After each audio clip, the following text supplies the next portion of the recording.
Rarely has the demolition and construction of a retail store been quite so divisive, quite so polarising, and quite so protracted. The proposed demolition of the flagship Marks & Spencer store on London's Oxford Street has been on and off more times than a hooker's undergarments.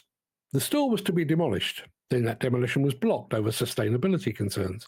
Then it was given the green light. Then the previous Secretary of State, Michael Gove, kicked the project to the curb once more, insisting that the building be refurbished instead to safeguard the embodied carbon it contains.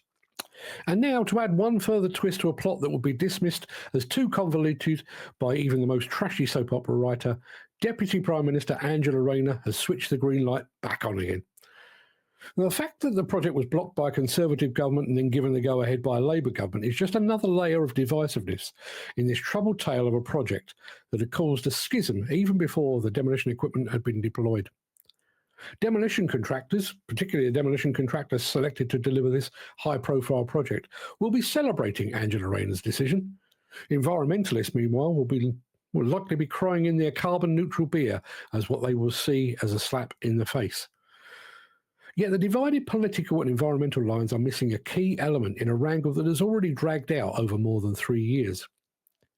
It's surely clear by now that the should we or shouldn't we nature of this wrangle is not fueled by a desire to safeguard embodied carbon or by sustainable construction. There are no science-based targets in play here, nor are there any hard and fast rules about what is acceptable and what isn't. Embodied carbon in general, and the M&S store debacle in particular, has become a political football. Michael Gove's decision to hoof that football into Rose Ed was based not upon his deep personal concerns for the environment. Rather, he was playing to the crowd. He was attempting to score a political goal by mirroring the very vocal demands of the Guardian-reading, muesli-munching masses. Likewise, Angela Rayner has not signalled a reckless disregard for the environment or the planet in granting the project's go-ahead. Her still relatively new government swept to power with promises of new construction. By refusing for the M&S plans, she would have undermined the very foundations upon which her new government stood. All of which means that those in the UK demolition sector may well celebrate this project receiving the green light. But over the space of 3 years of legal and environmental wrangling, we've learned nothing.